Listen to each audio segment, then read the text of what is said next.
Porochenko parle maintenant d'un risque de guerre totale. Il affirme que la Russie a accumulé de l'armement à sa frontière. Et comme pour le renforcer dans ses convictions, un responsable de l'armée russe a annoncé le déploiement prochain de missiles sol-air en Crimée. La provocation a été organisée par le gouvernement ukrainien. Je pense même par le président, dans la perspective de l'élection présidentielle de mars prochain en Ukraine. Les alliés de l'Ukraine, européens et américains en tête, ont tous condamné l'attitude russe, mais restent étonnamment modérés, inquiets certainement de cette première confrontation militaire directe entre Moscou et Kiev depuis l'annexion de la Crimée en 2014.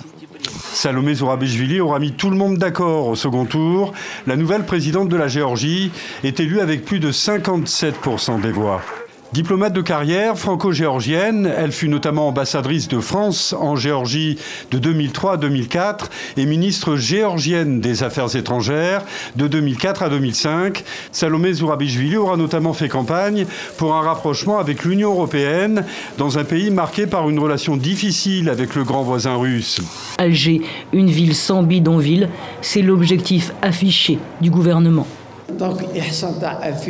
Selon le recensement de 2007, il y a 27 000 familles dans le besoin au niveau d'Alger.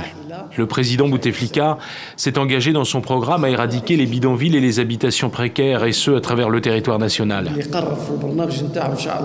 Ce que le Wali ne dit pas, c'est que la plupart de ces cités de relogement sont loin de tout. Pas de transport en commun, pas de magasins, pas d'école, ni administration à proximité. Ici, scientifiques et journalistes, tous attendent une chose, interroger He Jiankui.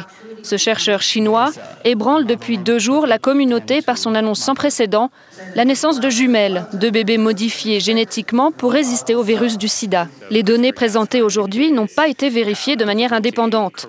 Si ce qu'il dit est vrai, le chercheur chinois a franchi une ligne contournant les recommandations éthiques internationales.